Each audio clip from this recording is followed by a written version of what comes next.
Berbahaya nggak sih bro ilmu ini bro bagi keberlangsungan Republik Indonesia nih kalau ini menyebar kemana-mana? Kita bicara ke metafisika nih bro ya, dikit Waduh. metafisika. Nah gimana pendapat lo soal ramalan bro? Lo ngeliatnya gini bro, pertarungan antara artificial intelligence dengan otak manusia nanti ke depannya nih bakal kayak gimana? Lo ngeliat? Jadi menurut gua apa yang sekarang mungkin bisa dianggap sebagai magic atau sebagai gaib mungkin di 20 tahun 30 tahun ke depan itu udah jadi hal yang biasa. Oke, assalamualaikum Dokter Fredos. Waduh, Baru mau minum gua baru mau minum. manipulasi kerja otak. Ya benar juga. Dokter Fredos ini dokter yang rutin banget muncul di FYP gue nih. Jadi gue kalau lagi buka TikTok, Instagram bro, muncul muka lo lagi. Muka gue ya. Muka lo lagi muncul nih kan. Ini apa Dokter Fredos ini kan? Ternyata dia ini adalah dokter biomed ya bro ya. Ya, biomedik endokrinologi. Biomed itu banyak bang. Apa sih bro? Biomed itu ada yang kecantikan juga ada. Jadi dia ngomongin soal kimia kulit. Nah, gua itu endokrinologi dan metabolik. Jadi itu ngomongin hormon. Jadi Lu banyak di konten lo kan gini bro, berbicara mengenai cara kerja otak, kayak gitu-gitu lah kira-kira ya. Ya. Cara kerja otak, bagaimana otak memanipulasi hidup lo. Ya, waduh iya sih. Iya. Tapi ntar kita bahas sama ini, Iya, kita iya. bahas ya bro. Nah bro, menurut lo biomed ini sendiri, ini barang apa ini? Gue ini kan panik nih bro. Kalau ada acara yang kalau biologis sih harus lebih dalam nih gue. Iya benar, karena nggak banyak sih. Sebenarnya sama kayak kimia bang. Jadi sebenarnya badan kita ini tuh dipenuhi, dikontrol tuh sama kimia badan. Jadi kenapa lu bisa takut, kenapa lu bisa seneng, kenapa lu bisa horny, itu semua tuh kimia yang kerja tuh. Kenapa lu bisa tegang, kenapa lu bisa lemas, itu semua tuh kimia lu yang kerja. Oke. Nah kimia lo merintahin fisik lo baru ngelakuin sesuatu. Contoh nih ereksi misalkan. Gua nggak Di situ ngaceng. Oke. Gua nggak ada contohnya biar ngerti semuanya nih, ya kan? Ngaceng itu kan karena kita dapat rangsangan. Terus rangsangan itu ngeluarin endorfin. Jadi ada satu bagian otak yang ngeluarin endorfin. Endorfin itu ketemu sama testosteron. Testosteron itu ngebuka pintu kimia lagi namanya nitric oxide NO. Nah baru lo itu buat otot-otot di penil namanya di Batang itu jadi ngembang deh. Akhirnya pembuluh darah bisa masuk ke sana, akhirnya kita jadi ereksi lah. Oh, akhirnya darah yang yang didorong ke sana gitu ya. Dipam ke sana. Nah, itu kan semua sirkulasi. Iya. Sirkulasi kerja kimia otak tuh. Jadi gini bro, gue ini kan anak teknik ya. Iya, teknik kimia ya. Yang teknik kimia tuh sebenarnya kimianya tuh nomor sekian bro. Sebenarnya lebih ke fisika. Lebih ke fisika ya. Iya, tapi orang bilang karena namanya teknik kimia, wah ini kimia banget tuh yang lu pelajari. Kimia gue tuh dasar sebenarnya. Iya. Nggak mendalam, tapi lebih ke fisika dan proses ya. Betul. Jadi gue ngeliat sebenarnya fungsi tubuh ini layaknya seperti sebuah engine nih bro. Benar. Sama kayak mesin sebenarnya. Diproses dulu Iya. Nah, yang paling bahaya itu adalah sekarang semua yang terjadi di kimia lo itu bisa menentukan keputusan hidup lo. Oke. Lo keputusan apapun, misalkan lo mau milih kopi atau teh, itu semua tuh dikelabui itu oleh kimia lo, oleh kimia tubuh gitu, oleh cara kerja sistem kerja tubuh itu. Ya, misalkan kayak gua hari ini mau minum kopi, atau lo dikasih pilihan nih, lo mau minum kopi atau lo mau minum teh gitu. Itu semua tuh berangkat dari apa informasi yang pernah lo dapat. Oh, siang-siang gini kayaknya enaknya minum kopi nih. Nah gitu kan. Yeah. Siang-siang ini enaknya minum kopi itu karena ada informasi yang dulu pernah ada direkam di otak lo, sehingga ketika momennya masuk akhirnya nge-trigger, ya akhirnya keputusan lo adalah gue minum kopi. Wow. Atau gue mau minum teh. Itu semua tuh berangkat dari cara kerja otak lo. Nah itu jadi keputusan. Makanya banyak hal-hal yang kita putuskan dalam hidup tuh berangkatnya dari apa yang terjadi di masa lalu. Gitu. Tubuh manusia keren banget ya men. Wah parah men. Keren banget ya. Jadi kita ini punya sensor receiver, Ya. panca indera ya. Panca indera. Telinga, Iya. kulit, semua segala. Apapun buat masuk informasi. Buat kumpulin kolek semua data. Kolek semua data, terkumpul data itu nanti saat dibutuhkan data itu akan dipakai kan gitu kan kira-kira ya. Dan lebih repot lagi dan lebih kompleks lagi. Jadi begitu itu data udah diambil, diperdebatkan lagi, namanya nucleus accumbens namanya. Ada lagi tuh di bagian otak. kecil, bagian otak. Jadi informasi yang udah lo masuk ketika ada di satu kondisi dan itu harus ke restore, itu tuh nucleus accumbens itu akan menimbang itu. Jadi kayak ada jaksanya lah. Apa sih kalau di persidangan? Oke. Nah, sedangkan hakimnya itu prefrontal cortex namanya bagian depan di sini. Itu yang putuskan. Itu yang putuskan. Oke. Jadi dia yang putuskan. Jadi nucleus accumbens itu yang ngasih, ini menurut gua nih kayaknya nih siang-siang gini anaknya teh manis dingin. Nih karena cuacanya panas banget, lo juga haus, kayaknya teh manis dingin nih paling oke nih. Set kasih ke prefrontal cortex baru bilang, ya udah gua mau. Kita minum teh manis dingin. Oke. Jadi nggak segampang masuk terus keluar gitu juga. Karena penerimaannya itu data itu benar-benar diterima oleh banyak panca indera ya, indera rasa, mata, ya. kuping, Semuanya suhunya semua terkolek. Semuanya jadi memori dan semuanya akan ke-restore di waktu yang tepat. Dan lucunya dan kerennya lagi nih kalau ngomongin soal memori ini, gua panjang ngomong gini bang. Nggak apa bro. Ketika lo dapat 5 jam gitu. ketika lo dapat informasi nih, set, lo tahu ini kan Rubik, mainan Rubik. Iya. Ketika lo dapat informasi nih, itu kayak Rubik, sama otak kita itu dipecah dipecah satu, disimpan. Ketika itu dibutuhkan untuk mengingat atau untuk merasakan kembali atau untuk apapun itulah ya, itu ke-restore lagi, tapi nggak dalam bentuk yang sama. Jadi bisa ditambah dengan informasi-informasi yang lain, tapi bentuknya tetap Rubik. Oke. Poinnya begitu. Oke. Jadi misalkan yang masuk adalah Rubik warna hijau semua, tapi begitu pas ke-restore itu bisa jadi hijau, kuning, merah, kuning gitu, tapi bentuknya tetap Rubik gitu. Oke. Nggak di defrag gitu, nggak digabung-gabungkan semuanya. Nggak digabung-gabungkan semuanya. Memang benar-benar di defrag, jadi digabungkan semuanya informasi yang udah pernah kita ada. Jadi nggak serta merta tuh detail, makanya kita tuh nggak bisa mengingat hal-hal yang detail di belakang. Oke. Kita bisa ingat nih, misalkan, Bang Fasko ketemu Frenos nih, tapi mungkin setahun ke depan, Bang Fasko mungkin dia pakai baju apa ya, udah nggak bisa ingat, karena udah ke defrag. Tapi fungsinya si Frenos ini, apa yang mungkin garis besar yang kita bicarain, itu semua tuh masih bisa diingat, karena ingatan kita itu ke defrag gitu. Iya. Jadi memang sistem kerja otak ini kompleks banget sebenarnya. Kompleks banget. Nanti di belakang gue pengen bahas soal metafisika, soal ini, soal aura, ramalan dan lain-lain sama lu nih. Yang konteksnya secara sains nih. Ya, lu tolong jawab secara sains. Waduh, lucu lagi. Banyak musuhnya gue datang ke sini. Masuk yang ramalan-ramalan lah ya. Tapi konteksnya gini bro ya. Frenes ini sebenarnya menurut gua konten dia ini banyak yang masih belum digali dari dia. Ya. Menurut gua ya, lu masih basic tuh yang lu karena pancing tuh. TikTok itu adalah maraton. Kalau gua bahas semuanya, gua bikin konten apa lagi?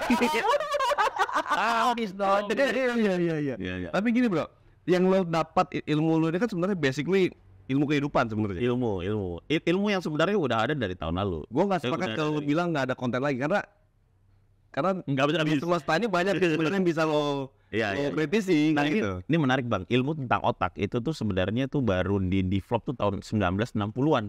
Oke, 60-an ya? Iya, dan baru rame itu di tahun 1980-an. Artinya sebelum di tahun 1945 orang tuh masih merasa kalau perasaan itu ada di dada.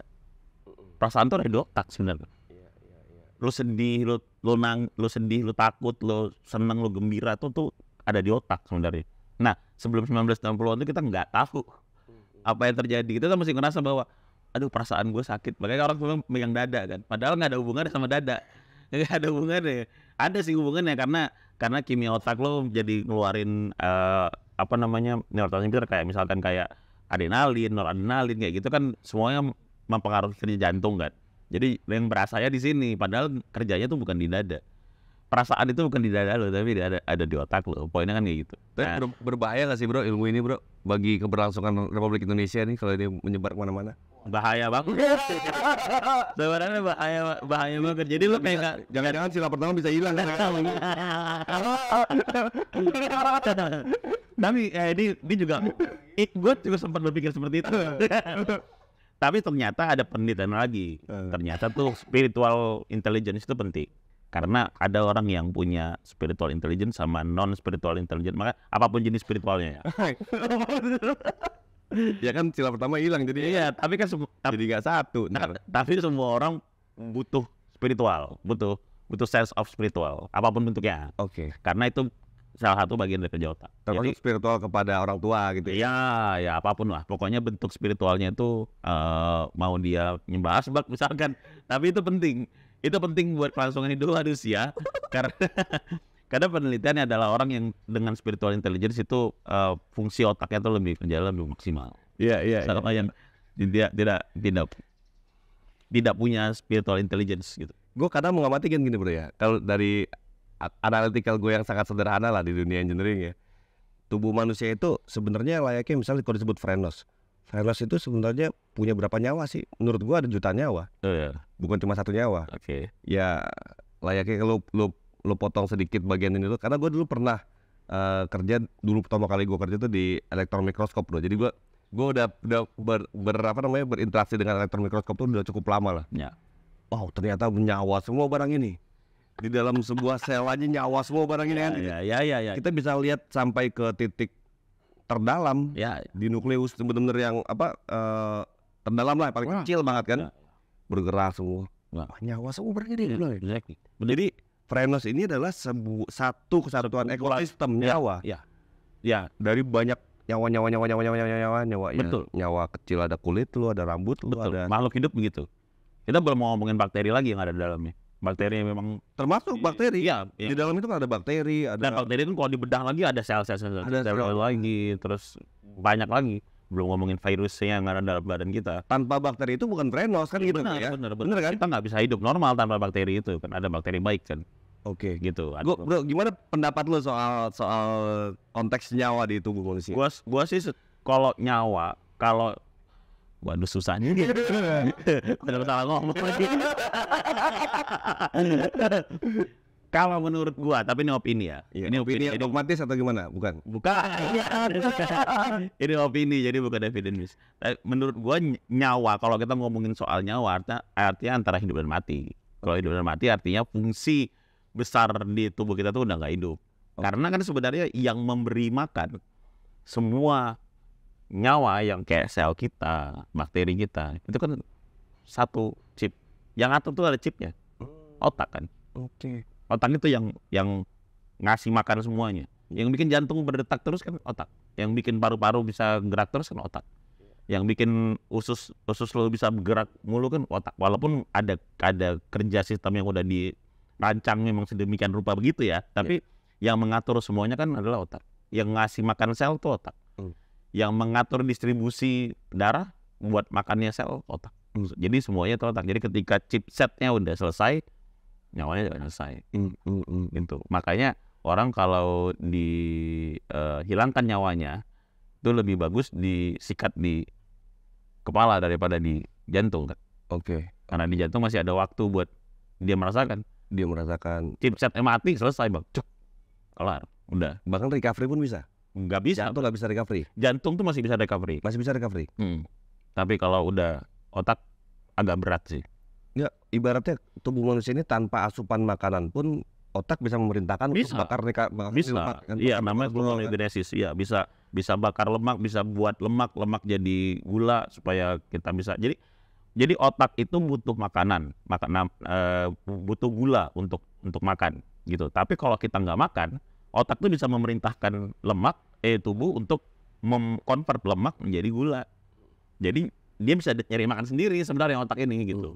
Sampai makanan itu habis lah ya. Sampai baru dia makanan mati. itu habis. Sampai nggak mungkin habis juga sih. Karena kan kita akan tumbuh terus sebenarnya. Ya, orang kalau nggak makan ya habis lah bro. Betul. Dari mana lagi kan tetap harus ada asupan dari luar kan. Setuju. Energi yang masuk sama energi keluar sama dong harusnya kan. Setuju. Cuman kita punya cadangan makanan lumayan banyak bang. Jadi nggak cuma dari lemak doang. Jadi manusia itu bisa nggak makan dalam berapa hari? Itu sih gua nggak tahu. Evidence-nya gua nggak tahu. Tapi pernah ada yang sampai 1 bulan pernah Nggak makan.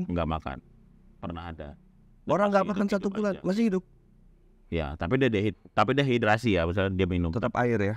Tapi dia nggak masuk apa-apa gitu. Pernah ada. Oke. Pernah ada kayak gitu. Tapi setahu gua ya, mungkin kalau ada yang lebih lama lagi mungkin ada juga. Tapi kalau logikanya secara medis masuk aja. Masih masuk. Masuk aja. Oke. Itu aman-aman aja sih. Tapi memang akhirnya jadi kurus dia kan akhirnya. Ya memang pasti kurus karena kan semua energi lemak ini kan kepake kan. Karena dari sistem metabolisme tulang itu bisa jadi energi. Sistem metabolisme banyak lagi, sistem kayak O2, CO2 yang dia bernapas itu bisa jadi energi juga. Iya. Bisa dirubah jadi hal-hal lain gitu. Iya. Terus gini Bro, hubungannya apa? Lo sebagai biomed, dokter biomed ya, hubungannya apa dengan Medik. Ya. Biar lu gak susah. dengan kehidupan sosial yang lo alami? Ya, kalau gua sih masih merasa banyak hal orang-orang yang tertipu sama dirinya sendiri sih. Tertipu sama diri sendiri. Maksudnya? Jadi dia tuh merasa bahwa wah, gua ini merasa begini karena gua begitu, faktornya tuh disebabkan karena eksternal. Padahal enggak, sebenarnya lu tuh merasa begini karena badan lu sendiri sebenarnya, karena tubuh lu sendiri gitu. Jadi prinsipnya otak kita itu selalu menciptakan pembenaran apa yang kita Betul. apa yang kita mau ya. Apa yang kita mau. Contoh nih, ada orang nonton konser A. Terus semua orang ngeposting. Muncul nih rasa kayak gue juga pengen ikut ah. Itu kan sebenarnya sifat dasar manusia sebenarnya. Tapi itu adalah cara kerja otak lo memang. Ketika lo tuh merasa nyaman, ketika lo berada di lingkungan yang orang lebih banyak sepakat dengan hal itu. Oke. Gitu. Majority. Jadi gini, misalkan kayak ada 1 tambah 1 sama dengan 2. Kita kan itu kan kesepakatan. Bukan kebenaran, tapi kan itu kan kesepakatan. Iya, oke. Ya kan? Ya kesepakatan akhirnya jadi kebenaran kan? Benar. Nah, kesepakatan akhirnya menjadi kebenaran. Kenapa itu menjadi kebenaran? Karena banyak orang yang sepakat dengan hal itu dan kita merasa tidak nyaman kalau kita nggak sepakat sama itu. Oke. Nah, itu sebenarnya cara kerja otak. Jadi banyak orang yang kita anggap mumpuni bersepakat untuk itu. Iya, benar. Akhirnya kita mengikuti itu. Benar kan? Itu sehingga kita tidak nyaman kalau kita tidak sepakat dengan itu. Iya. Nah, sama numerik aja dikritisi loh sama dia. Kurang ajar nggak? Iya. Baru numerik aja dikritisi juga sama dia. Tapi kan kalau seandainya, nah sebenarnya sistem FOMO juga begitu. Jadi kita punya rasa takut kalau kita tuh nggak sama dengan orang lain. Iya. Gitu. Nah, itu sebenarnya hal yang wajar sebenarnya. Itu kan cara kerja otak. Menurut gua itu adalah kita itu kayak tertipu lah sama diri sendiri. Karena lu tertipu, gua mau ikut kalau biar gua dianggap begini gitu. Padahal kan lu nggak harus begitu. Lu tetap hidup aja kok gitu kan. Iya. Tapi lu harus begitulah gitu supaya lu nyaman di otak lu. Jadi memang otak lu memang nyuruh lu ke sana. Iya. Karena kerjanya memang begitu. Makanya sebenarnya menurut gua nih bro ya, segala aspek bisnis, aspek pekerjaan itu membutuhkan orang-orang kayak begini untuk jadi penasehatnya nih bro. Iya. Sebenarnya ini gambaran gua misalnya politisi nih. Politisi itu butuh gimana sih kita cara bisa accept, diterima oleh masyarakat kalau kita bicara seperti apa, apa arahnya, gimana. Bahkan produk-produk sekalipun ya, brand-brand gimana caranya bisa diterima dengan warna sekalipun. Itu ada juga kan? Ada sainsnya itu. Ada sainsnya. Semua itu ada sainsnya karena semuanya berusaha sama berhubungan sama otak manusia. Problemnya adalah otak manusia itu nggak sama. Ada yang suka durian, ada yang enggak. Ada yang suka buburnya diaduk, ada yang enggak. Jadi nggak sama. Kenapa? Karena otak kita itu bekerja melalui informasi yang dia terima di belakangnya. Jadi dari sebelum-sebelumnya. Jadi gini, kita tuh kayak kertas putih. Terus ketika lalu ditulis oleh lingkungan kita sendiri. Ini ada teorinya. Namanya tabula rasa kan. Kita lahir seperti kertas putih, terus ditulis oleh lingkungan dan kondisi kita sendiri. Nah, itulah yang menjadikan kita sekarang. Gitu. Lingkungan, pengalaman itu semua menjadikan kita. Artinya karena lingkungan dan pengalaman orang beda-beda, artinya otak kita itu akan menghasilkan hal yang beda-beda juga. Karena pengalaman kita beda-beda. Bang Pasko sama gua beda dong. Bang Pasko dari Padang misalkan, gua dari Medan, beda. Tapi kita bisa sebagian besarkan. Misalkan kita orang Sumatera, karena lingkungan kita di Sumatera memang begitu, beda misalkan sama yang di Jawa, misalkan gitu. Nah, artinya kita bisa sebagian besar karena ada beberapa faktor yang cara tumbuh kembang kita itu sama. Ya. gitu, Termasuk makanan. termasuk makanan. Iya, kita ibaratkan hewan aja ya. Karnivor nih karakter fisiknya beda, Ya. karakter sikapnya beda. Kan karnivor misalnya herbivore pasti karakter fisik dan sikapnya beda. Oh, kalau yang gue lihat herbivore ini pasti lebih kuat-kuat, Ya. tapi agak bodoh, misalnya kan gitu ya. Iya. Karnivor tuh mungkin pukulan pertama kuat, berikutnya udah apa namanya endurance-nya sedikit gitu misalnya ya. Iya. Begitu. Begitupun karakter suku kan akhirnya kan bisa pelajari di situ. Ya, exactly. Jadi kita bisa pelajarin nih, wah ini suku kayak gini karena lingkungan hidupnya begini, artinya keputusan yang mereka ambil adalah begini. Dan itu bisa dianalitik sebenarnya.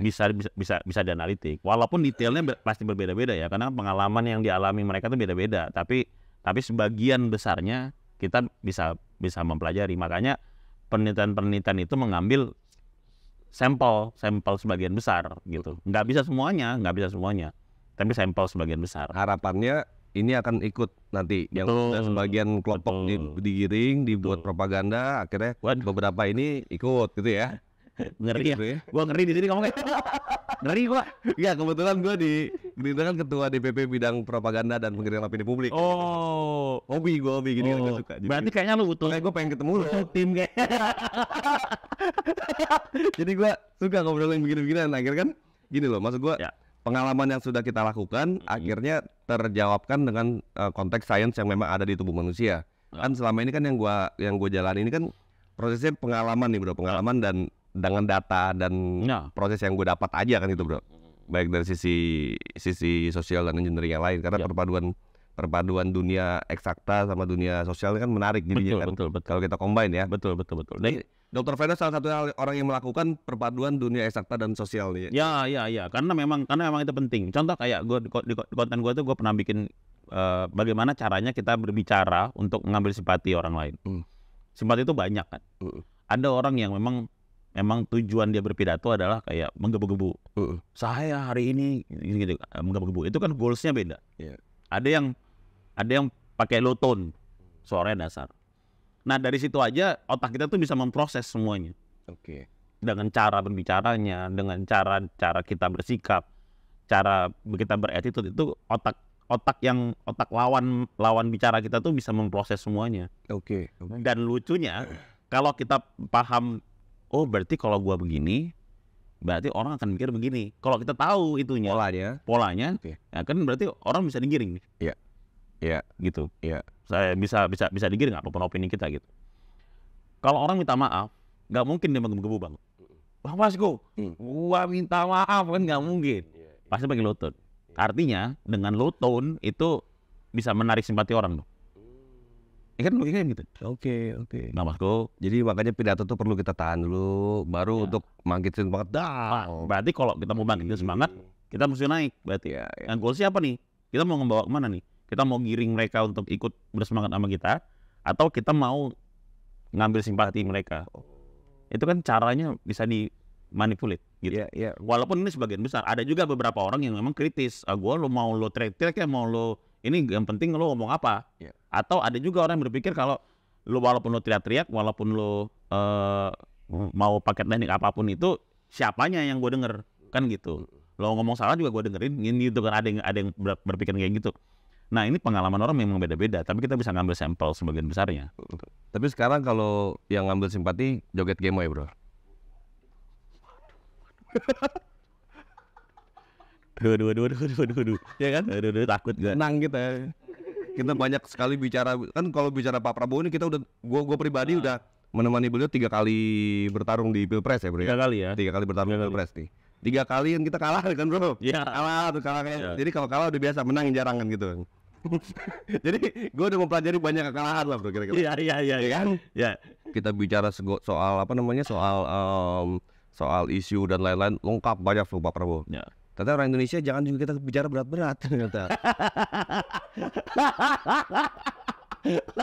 Aduh lucu banget lagi.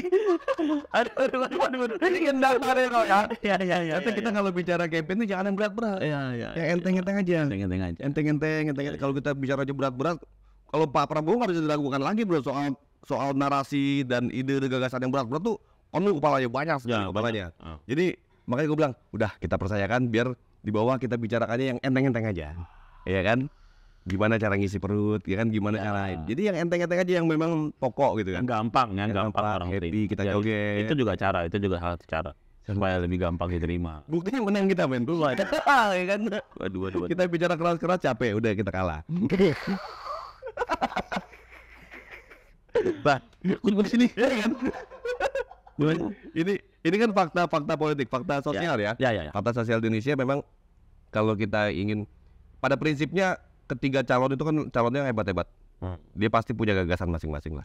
Yang memang kadang bisa apakah di-deliver atau tidak kepada rakyatnya, tergantung cara penyampaiannya. Nah, kita memilih pakai cara yang lebih enteng-enteng. Ya. Kan gitu akhirnya kan. Jangan terlalu cara yang terlalu ngajak orang berpikir, karena bagi sebagian masyarakat Indonesia udah capek mikir-mikirnya bro ya. Ya benar. Udah banyak capek mikir-mikir, udah biar diserahkan kepada orang yang berwenang aja lah. Benar. Tapi kan itu. menurut gue itu salah satu strategi ya. Begitu gue lihat ini adalah strategi untuk mengambil masyarakat yang memang udahlah gue nggak mau mikir. Karena itu kan jauh lebih banyak. Bukan yang mereka tidak bisa mikir, tapi mereka nggak, porsi mikir gue bukan di sini gitu. Iya. Itu di tempat lain gitu. Banyak lagi mau gue pikir itu yang lain. Di cicilan, di mana gitu. Lebih banyak gitu yang gue pikirin. Sedangkan ya udah, berarti kita ngambil masyarakat yang memang ini tuh udahlah, oh cocok nih gas gitu. Oke. Kan, jadi itu strategi yang bagus sih. Nah, kita balik lagi bro, kita bicara ke metafisika nih bro ya, dikit. Waduh. Metafisika. Nah, gimana pendapat lo soal ramalan bro? Di Indonesia ini banyak banget ramalan-ramalan yang beredar nih kan. Ya. Banyak banget konteks orang itu percaya sama ramalan, Sih. sama dukun-dukun kan gitu kan. Wah, kamu nanti akan begini-begini. Gue bilang. Terus akhirnya dia sendiri yang karena dia yakin, dia percaya jadian jadinya gitu ya. Oh bener tuh dia gitu kan tadi kan. Iya. Gimana bro, pendapat lu bro? Jadi sebenarnya ramalan itu mungkin bukan dia yang pertama, tapi ini ada satu orang yang mempopulerkan di zaman dulu bang. Namanya P.T. Barnum. Kalau P.T. Barnum itu sebenarnya orangnya. Itu abad keberapa tuh? Waduh, enggak, tahun gue sih lupa tepatnya, tapi sekitar tahun 17 berapa gitu. Oke. Gitu. Berarti zaman modern ya. Setelah Masehi. Setelah Masehi. Jadi namanya itu P.T. Barnum. P.T. Barnum itu adalah pemain sirkus. Jadi kalau lo nonton film The Great Showman yang main Hugh Jackman, itu tuh dia tuh berperan jadi P.T. Barnum. Jadi kerjaan dia tuh adalah ngumpulin orang-orang aneh. Ada orang yang rambutnya banyak, ada orang, kalau di film tuh ada orang yang cewek lah, yang berjenggot, gitu-gitu lah. Jadi memang nih orang-orang dikumpulin itu buat orang-orang yang aneh gitu. Nah, salah satu treatmentnya adalah ramalan. Karena menurut dia orang itu bisa, apapun yang gua omongin tiba-tiba cocok kejadiannya, maka itu akan jadi kepercayaan buat diri dia. Makanya di dalam psikolog namanya Barnum Effect. Barnum Effect ya? Iya, makanya Barnum Effect. Barnum Effect tuh yang rata-rata orang biasanya ada. Iya, jadi ketika lo mendengar sesuatu, Bang Pasko, nanti bang lo nanti agak-agak ke tengah malam tuh, tiba-tiba lo akan dengar suara jangkrik 3 kali. Kalau nggak kejadian ya udah nggak apa-apa. Tapi kalau kejadian, lo akan menganggap bahwa gue bener. Itu namanya Barnum Effect. Oke. Nah, itu yang terjadi pada ramalan. Jadi sebenarnya dan otak lo memaksa untuk mencari suara jangkrik itu akhirnya. Iya, otak kita tuh jadi mirip jangkrik gitu. Bener. Otak kita tuh jadi mencari ketika terjadi, kan bisa jadi masalah kejadian, kan bisa jadi gue datang ke tempat lo bawa jangkrik bang, malam-malam biar lo merasa bahwa gue bener gitu kan. Iya. Nah, kalau ada yang seniat itu misalnya, misalnya kan ada banyak kan. Kalau seandainya gua dan akhirnya lo percaya sama gua, otak kita itu jadi langsung ngejeblos dia. Ada namanya belief system kan. Belief system itu udah serangkaian otak, ketika itu kondisi itu terjadi, endorfin itu ngebanjirin. Nah, kalau ada endorfin banjirin ini udah susah dibendung nih. Akhirnya jadi kebenaran. Lo akan merasa bahwa ini kebenaran. Gitu. Merasa ya, bukan kebenaran-beneran. Jadi ketika lo percaya sama gua, nih bener nih, Vasco nih sakti. Apapun yang orang bilang, gua nggak percaya, gua nggak peduli. Vasco sakti, karena otak gua udah maksa begitu, endorfin gua udah banjir nih. Itu reward system udah banjir. Malah terus bikin pembenaran. Akan terus bikin pembenaran. Termasuk hal yang berbeda lo akan declining. Akan declining. Oke. Sama lah. Waduh. agak takut Iya, agak iya, jauh. iya. Tapi at least begitu. Iya. Kan begitu. Ketika lo udah percaya sama seorang, agak begitu. Nah, cara untuk lo orang percaya adalah seperti itu. Makanya orang yang udah pernah kena Barnum effect itu buat keluarnya susah. Karena endorfinnya udah banjir. Endorfin itu kan sebenarnya senyawa otak yang membuat kita bahagia, tenang, rileks, tapi punya efek sedatif kan. Makanya endorfin itu jenis kimia zat itu mirip sama kokain. Oke. Makanya ketika itu di stop, otak kita panik, sama kayak orang kena kokain. Jadi ketika kita kena ramalan dan ternyata itu benar, udah ini gue percaya banget. Apapun yang orang lain bilang gue nggak percaya. Ya ini gue percaya banget. Pokoknya bener. Begini. Kata dukun gue begini misalnya kan. Kata dukun gue begini. Kata kiai gue begini Kata misalnya. iya bukan gitu. Udah bener aja pokoknya gitu ya. Aduh. Lah, ya kan gitu kan? Iya. Iya kan? Tanpa harus harusnya kan kita bisa membaca yang lain. Iya. Oh, ini maksudnya apa nih dukun ngomong gini? Kan harusnya kita membaca masukan-masukan yang lain dong. Iya, betul kan? Ya kan? Jangan naklik buta gitu loh. Iya, setuju. Aman dok. Iya kan gitu kan? Iya, setuju. Nah, yang bahayanya adalah ramalan itu bisa di bad up. Bisa dibuat-buat, bisa dibikin-bikin, bisa dibikin-bikin hanya untuk mendapatkan keuntungan buat diri sendiri, buat si peramalnya atau buat si siapanya gitu. Jadi Paling enak ramal tuh enak bisa buat modus buat cewek, bro. Cewek suka banget diramal. kenapa ya? Iya. Kenapa, bro? Kenapa dia mau tahu tentang masa depan dia? Iya. Padahal kan ya lu jalanin aja gitu kan. Bisa ya. Tapi memang daya overthinkingnya wanita tuh lebih tinggi daripada laki-laki. Malah gitu. Overthinking bukan keperasaan dia. Bukan. Jadi ya memang dia justru itu. Oke. Justru itu karena dia melibatkan banyak perasaan, jadi daya berpikirnya tuh kemungkinannya itu lebih banyak daripada laki-laki. Laki-laki paling misalkan mikirin tentang masa depan gitu Luas ya. lah gitu ya. Iya, masa depan tuh laki-laki tuh paling cuman, duh besok gua makan apa ya? Ah besok mau dicari. Cowok kan sesimpel itu. Tapi kalau wanita kan tidak. Besok gua makan apa ya? Kalau gua nggak bisa gini, kalau gua nggak bisa ini, kalau gini. Ya, pertimbangan itu jauh lebih banyak. Karena wanita tuh lebih rumit kepalanya daripada laki-laki. Oke. Ya, karena informasi yang dia terima, pengalaman yang dia terima itu jauh lebih kompleks daripada laki-laki. Akhirnya dengan sebuah ramalan yang akhirnya menyimpulkan pikirannya dia suka akhirnya, tuh. nah akhirnya dia jadi lebih suka. Oke, kayaknya kamu bentar lagi akan dapat rezeki. Iya, Iya, pokoknya tuh pasti ada rezeki kan. Iya, benar. Udah pasti ada rezeki. Nanti kamu, emang bener. Iya. Ya bener. Nanti tapi bagi ya kalau dapat. Gua tuh pernah bikin eksperimen kecerdasan begini tuh, Bang. Jadi gua bawa 12 kertas, gua tulisin tuh Aquarius, Taurus, Scorpio, zodiak. Di belakangnya itu gua tulis tuh keuangan, like ramalan. Terus gua datangin orang-orang, bintang lo apa? Zodiak lo apa? Libra misalkan. Jadi gua ambil kertas Libra, coba lo baca. Ini ramalan dari siapalah gua bilang gitu kan. Yang orang gede gitu. Gimana bener enggak? Bener nih gua banget. Oke, saat datang lagi ke orang kedua. Lo zodiaknya apa? Aquarius. Ya udah gua kasih nih Aquarius. Bener enggak? Wah, gila nih gua banget. Lo tau enggak itu belakangnya sama. Semua itu sama. And ini beneran gua pernah ngelakuin itu dan this is stupid. Ini gue banget gitu. Iya, dan itu terjadi gitu. Semua orang tuh terjadi karena itu tadi karena otak kita itu memang merasa bahwa ketika orang menceritakan sesuatu tentang lo, maka otak kita tuh langsung men-scan bahwa ini yang sama dengan gua apa nih? Yang misalkan sebenarnya kita udah cukup uangnya. Tapi seandainya orang bilang ada ramalan yang bilang kalau kayak sebentar lagi lo dapat rezeki. Tiba-tiba gue bisa, wah oke nih, pas banget nih. Gua lagi jadi memang cocokologinya dapat ya. Memang otak kita tuh memang mengarah ke sana.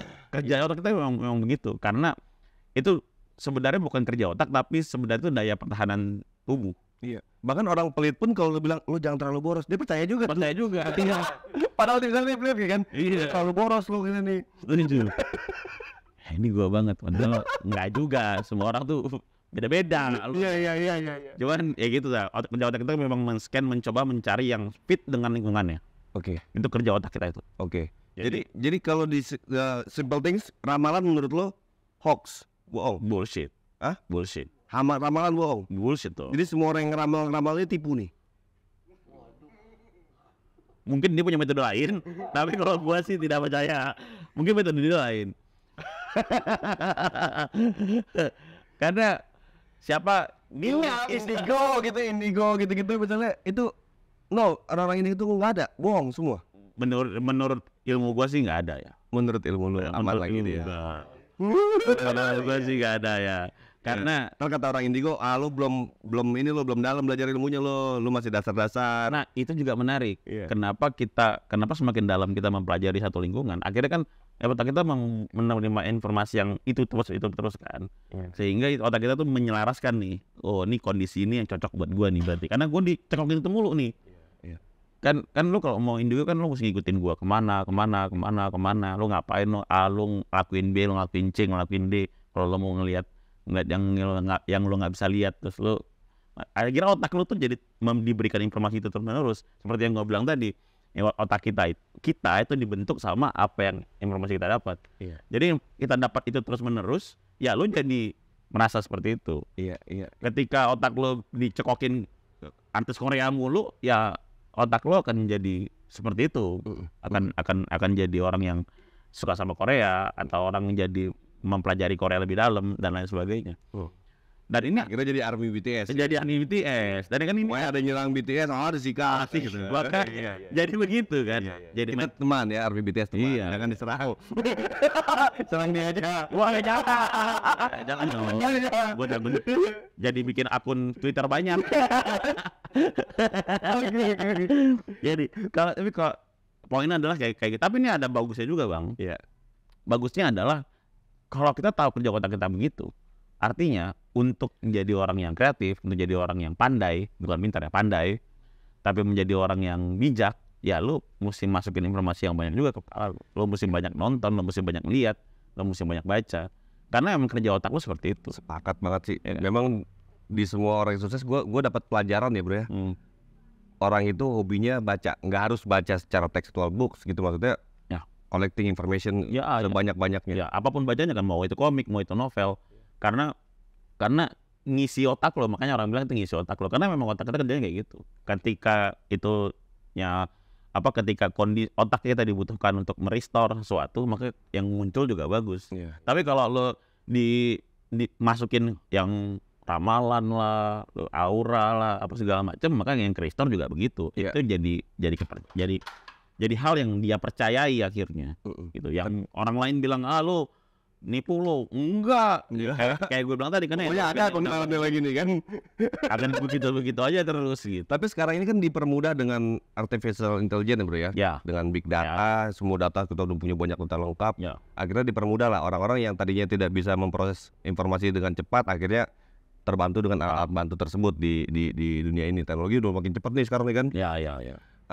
Lo ngeliatnya begini, Bro, pertarungan antara artificial intelligence dengan otak manusia nanti ke depannya nih bakal kayak gimana?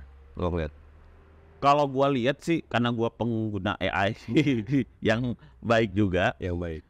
kayaknya nggak bakal bisa menghantui ya. Maksudnya nggak akan. Apa aja yang lo pakai AI? Misalnya. ChatGPT gua pakai. Oh, ChatGPT. Ya, itu teman buat ngubah jadi ganteng gitu nggak? Bisa juga Bisa juga. kadang-kadang. ChatGPT gua pakai itu teman gua sekarang. Teman gue. Kadang nggak banyak informasi yang gua tahu, nggak Google capek, jadi lebih bagus nanya dia aja. Oke. Jadi udah merangkumkan dengan gampang gitu. Ya kalau menurut gua sih gini, artificial intelligence tetap butuh otak kan, tetap butuh supir. Supirnya adalah si manusia itu sendiri. Ya, prom-promnya apa ya kita? Prom-promnya dan apapun yang kita kasih. Mungkin at least untuk era sekarang ya.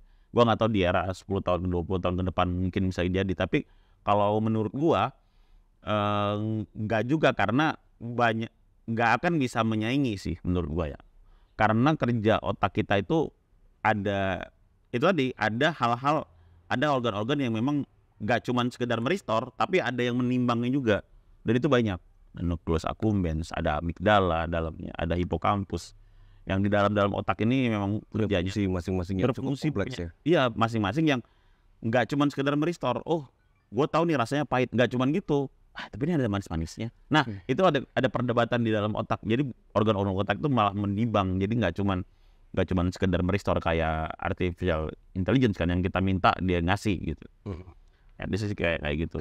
Karena ini iya harus kita anggap tetap ini adalah alat bantu sebenarnya. Betul. Kalau kita anggap ini sebagai yang tadi bilang teman gua kan Ya. lama-lama jadi berbahaya nih bro. Ini kan misalnya gini bro, contohnya misalnya di dunia musik nih, ada AI yang bisa bikin lagu. Iya. Keren banget lagunya, keren banget bro. Iya. Keren banget. Tapi ada ya hal yang menurut gua kurang satu di AI per detik ini. Yang masih kurang adalah soal rasa nih. Benar. Rasa ini yang masih belum dapat di AI. Setuju, karena AI tidak mempelajari tentang pengalaman. AI itu nggak punya endorfin ya, tidak bisa menyampaikan endorfin ke kita, nggak bisa heart to heart. Tidak bisa kalau ada kalau hormon endorfin, serotonin gua keluar, maka lo juga ikut keluar. Kalau yang gua ngeluarin itu bikin gua bahagia, maka lo juga bahagia. Kan gampang bahasa sosialnya begitu. Kalau yang gua lakuin memunculkan hormon kortisol, hormon stres, maka lo akan ikut stres. Karena manusia itu akan menarik perasaan manusia yang lain juga gitu. Nah itu yang AI nggak ada gitu, karena hormon-hormon itu nggak ada di. Tapi gua rasa dengan perkembangan yang sangat cepat gini bro, dalam beberapa tahun ke depan itu gua rasa mungkin bisa jadi masuk tuh bro. Mungkin ya. Sangat masuk akal banget kok, sangat bisa kok. Sebenarnya ya space itu bisa diisi, box-box ya kan bisa diisi sebenarnya. Entah itu soal ya fungsi hormonnya akhirnya dimasukin ya, bukan hormonnya maksudnya. Fungsi hormonnya dan lain-lain. Mungkin ya, masuk akal juga sih kalau sangat bisa loh sebenarnya dimasukin. Setuju. Dan menurut gue ini wow, bener-bener. Karena kerja otak tuh sistematis kan. Walaupun nggak semuanya kerja otak bisa di sistematis. Belum terjelaskan juga sampai sekarang karena ya lo bayangin aja 1960-an, 1980-an itu baru hitungannya gitu, baru berapa puluh tahun yang lalu. Dibandingin sama kerja jantung kan udah dari zaman Ibnu Sina kita udah tahu gitu. Nah sedangkan kerja otak tuh yang kompleks ini tuh baru puluhan tahun belakangan. Artinya memang kerja otak ini belum semuanya bisa terrealisasi.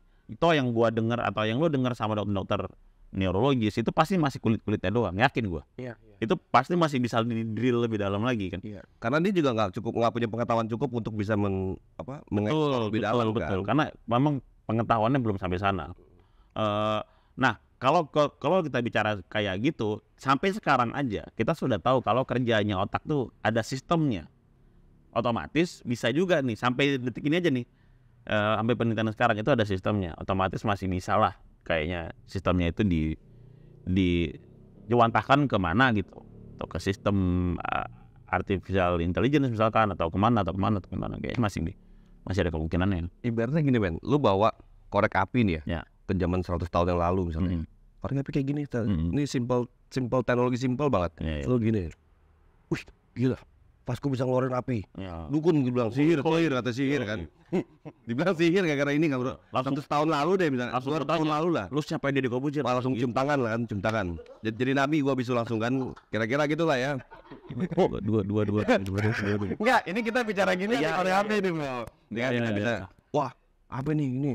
Bagi sebagian pengikut kita udah benar-benar disembah cium tangan tuh kan istilahnya. Nah, yang begini-begini maksud gue gini men, ini banyak banget teknologi yang memang belum terjawab bagi manusia. Ya. Dan akhirnya misalnya gini ya, lu video call sekarang nih bro, zaman dulu itu dianggap orang bilang ini telepati lah katanya. Ini dibilang katanya komunikasi jarak jauh, mungkin memanfaatkan frekuensi tertentu misalnya ya. Dengan lo pakai frekuensi 4G, 3G, lo bisa komunikasi dari sini ke Amerika di jam yang berbeda, bahkan mungkin bisa berbeda tempat dalam jangka waktu Jakarta Padang jadi 1,5 jam kan gitu kan, yang harusnya jalan naik mobil 30 jam, jalan kaki bisa berapa hari kan gitu kan. Jadi kan nggak masuk akal kalau dijawab pada masa lalu gitu. Dan mungkinkah tubuh manusia ini sebenarnya punya fungsi-fungsi itu yang belum diaktifasi? Mungkin. Lo maksud gue paham ya pertanyaan gue itu? Paham. Jadi gini, apapun yang tadi lo ceritakan tadi bang, lo bisa keluarin api, lo bisa berpindah tempat, itu kan kalau kami ya bahasanya itu adalah that's a magic effect kan. Oke. Sedangkan definisi magic itu adalah sebenarnya definisi magic adalah sains yang belum keungkap. Ya. Gampangnya orang tinggal bilang goib gitu kan. Tapi kan itu sebenarnya adalah sains yang belum terjadi, belum terjawab aja secara ilmiah.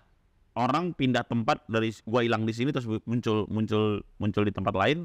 Dulu sih magical banget, sekarang kan udah enggak, udah ada pesawat. Gua bisa dari sini kayak abang bilang tadi, orang bisa ngomong nggak pakai kabel, nggak pakai apa-apa, tapi gua bisa tahu apa yang dia omongin karena udah ada telepon.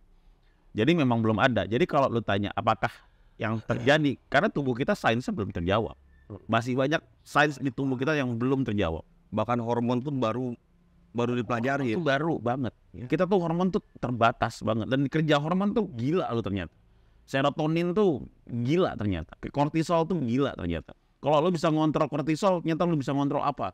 Kalau lo bisa ngontrol testosteron, ternyata lo bisa ngontrol melatonin sampai soal lo bisa ngomongin ya bener melatonin itu tuh banyak banget hal-hal yang masih bisa di apa namanya dieksplor.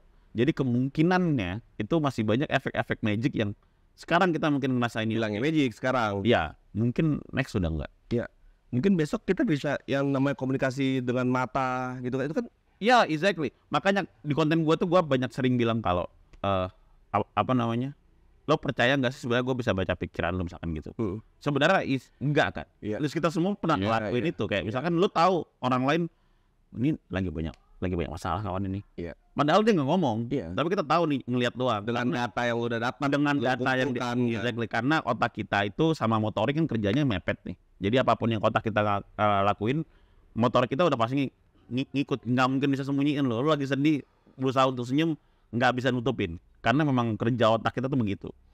Jadi sedikit banyaknya tuh kita pasti bisa tahu nih, ini orang lagi sedih nih, ini orang lagi susah, ini orang lagi apa gitu, lagi banyak utang kayaknya. Ya gitu kita tahu ya semuanya. Nah jadi dari situ kita bisa tahu nih apa yang terjadi di kepala dia. Kita bisa baca pikiran dia dong, kayak gitu. Nah itu kan sebenarnya ilmu pengetahuan, bukan kadang-kadangan, tapi kan itu ilmu pengetahuan gitu. Memang karena kita tahu kerja otak begitu, bisa menghasilkan saraf dari kecil-kecilnya sampai bisa merubah raut muka, bisa ngerubah cara bicara, tone suara bisa dirubah. Kalau kita lagi ada masalah kan bisa agak lebih bergetar. Kalau emang orang yang ngelihatnya bisa peka, berarti kita tahu nih apa yang ada di pikiran dia. Walaupun nggak bisa detail, nggak mungkin lah bisa detail. Nggak tahu ya 20 tahun lagi ya. Tapi at least sekarang kan kita bisa ngeliat dengan mata telanjang.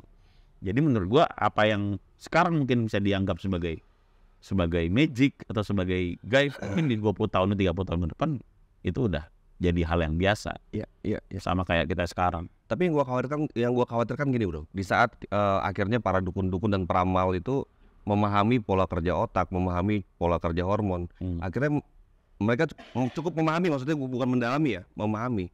Akhirnya mereka mempunyai pembenaran baru lagi akhirnya. Sebenarnya mereka memahami kok bang, walaupun secara teoritis, terminologinya beda. Tapi mereka mempelajari. Ini orang kalau gua ngomong kayak gini langsung suka nih. Ini orang kalau gua bersikap begini dia langsung suka nih. Ini orang kalau gini langsung kena tuh. Langsung dibawa, langsung keangkut. Akhirnya begini maksud gua, mereka ini bisa memberikan jawaban kepada orang-orang yang kritis akhirnya gitu loh. Iya. Memberikan jawaban kepada orang yang kritis. Enggak, sebenarnya gini, gue ini bisa memahami ini karena gue ini hidup gue memang terbiasa dengan mengkolekting banyak data. Ini untuk orang kritis itu lebih bisa diterima. Betul. Oh lo sosok manusia yang lebih spesial mungkin. Gue misalnya kan gitu. Apalagi kan mereka ketemu dengan banyak orang dengan banyak berbagai permasalahan. Akhirnya collecting data dia tuh jauh lebih lengkap daripada kita. Jadi sebenarnya ya masuk akal juga gitu. Makanya mempengaruhi. Orang kritis kena juga nih akhirnya dukun kan. Dengan jawabannya sesimpel itu aja sebenarnya akhirnya. Benar. Padahal belum tentu juga dia kayak gitu sebenarnya. Dibohongin juga tuh orang. Makanya. Gitu bro ya. Iya makanya kita tuh kayak makanya mereka itu mempengaruhi orang tuh jauh lebih mudah dibandingkan dengan kita mempengaruhi orang. Karena mereka tuh collecting datanya itu bisa. Makanya gue tuh nggak heran kalau ada orang yang bisa ngelihat begitu dia ngelihat orang baru, gue tahu nih. Ini orangnya kalau gue ngomong kayak gini dia akan lebih suka. Atau ada orang yang ini kayaknya gue cuekin aja ntar dia datang diri. Dia bisa ngelihat doang nih dari situ karena collecting datanya udah banyak. Ini ketemu dengan banyak orang. Orang kami aja pas koas saking banyaknya ketemu sama orang yang pasien stroke dulu, itu ngelihat orang jangan normal aja tahu ini pernah stroke. Saking seringnya kami ngelihat orang yang pernah kena stroke gitu. Jadi ya kayak gitu, itu kurang lebih sama dengan orang yang memang udah terbiasa ketemu sama banyak orang, ketemu dengan permasalahan, akhirnya dia bisa ngelihat mindset gitu, langsung tahu nih orang kayaknya gua harus gini ini. Akhirnya cara mereka untuk berkomunikasi, mempengaruhi orang lain itu jauh lebih jago daripada kita. Makanya bagi sebagian politisi senior yang mungkin yang sudah pro bro, banyak kali mereka itu memang ibaratnya memang sudah banyak collecting data dengan ketemu banyak jenis manusia, jenis masyarakat, keadaan sosial dan lain-lain semua itu. Akhirnya ya kalau orang timur bilang Ana belum tulis, beta sudah baca kan. Iya, Belum tulis sudah gue baca. Arah lu kemana? Orang Minang bilang alun takali lah takalam, gitu kan ya. Lah ini kan narasi-narasi yang memang sebenarnya akhirnya karena kita sudah memahami gaya orang, karakter orang. Dan sebenarnya secara teori itu pun itu udah ada. Kalau kita pelajari lebih dalam, guiding kita jadi lebih mantap dong. Betul. Karena kerja otak ini memang seperti itu. Memang itu udah kayak settingan pabriknya otak tuh memang begitu. Ketika kita buat, ketika informasi yang masuk diolah, diperdebatkan, lalu kita bisa ngambil keputusan. Ini orang kayaknya suka sama duit nih. Kan ada juga orang yang nggak suka duit kan, walaupun dikit. Tapi ini orang kayaknya kalau gue kasih duit kayaknya ngikut. Ya misalnya kayak gitu. Jadi memang ketemu sama orang-orang yang cara berpikir, apalagi lebih dalam lagi cara berpikirnya, cara ini orang kayaknya udah lagi ada maunya nih, atau ini orang mau belajar doang. Jadi kita kadang-kadang bisa saking dia ketemuin dengan banyak orang baru, gitu. Akhirnya dia bisa punya daya pertahanan tubuh sendiri, gitu. Makanya dia bisa ngebaca orang. Tanda kutipnya, padahal kan enggak, dia cuman punya basis data di otaknya yang banyak aja. Iya. Asik ya Dokter Fernas deh, ngobrol sama dia asik. Apa karena dia sudah pelajari gue juga jangan-jangan gitu. Iya. Jadi ini sebenarnya masih banyak yang perlu gue kulik dari dia, tapi kadang kita udah sejam juga ngobrol nih bro, gak berat. Waduh, panjang. Jadi ini menarik ya. Dokter Fernas, lo kalau mau tahu lebih dalam tentang dia, kunjungin aja ini apa? Dokter Mutan. IG atau TikTok ya? Iya. Keduanya itu ada kan lo? YouTube udah juga? YouTube gua Dokter Mutan juga. Dokter Mutan juga? Iya. Kenapa Dokter Mutan sih bro? Karena Mutan lagi. karena mutan itu artinya bergerak terus kan. Walaupun kebanyakan yang tereksplor ada yang jeleknya. Tapi kan sebenarnya yang bagus namanya juga bermutasi kan. Mutasi dari kata-kata mutasi ya. Gua akan bergerak terus. Lo diem aja juga bergerak terus kok sebenarnya. Iya, makanya Apa semua gitu. kita harus mutatis mutandis kalau bahasa hukumnya. Iya. Harus ngelakuin yang Mutandis. enggak semuanya, enggak orang lain jalan ke sana. Lo kadang-kadang harus berpikir bahwa kayaknya gue mesti ke kanan juga deh. Iya. Kenapa semua orang sana sih gitu. Sampai dia nih ngebahas soal bagaimana caranya kita nge-hack otak. Ya. Gampang tidur gimana, lo gampang ini gimana, gampang itu gimana. Ya. Pokoknya kunjungin deh, datengin aja langsung ke sosial medianya. Lo thank you banget ya bro. Siap. Nanti kapan-kapan kita ngobrol lagi boleh ya? Ini kita gue nih. Kalau ada isu-isu hangat kita bicara soal. Kayaknya dia mikir kayak gini deh bang. Lo jadi dukun ya? Dukunnya agak lebih teoritis ya gitu kan. agak lebih ke ilmuwan lah. Ini kayaknya dia pencitraan doang sih bang. Thank you bro. Assalamualaikum. Waalaikumsalam. Sebentar, tapi agama lo apa ya? Islam. Di KTP. Islam. Islam di KTP. Oke, sip. Thank you. Apaan sih ini gue dapet gue dari tadi. Oke, Assalamualaikum.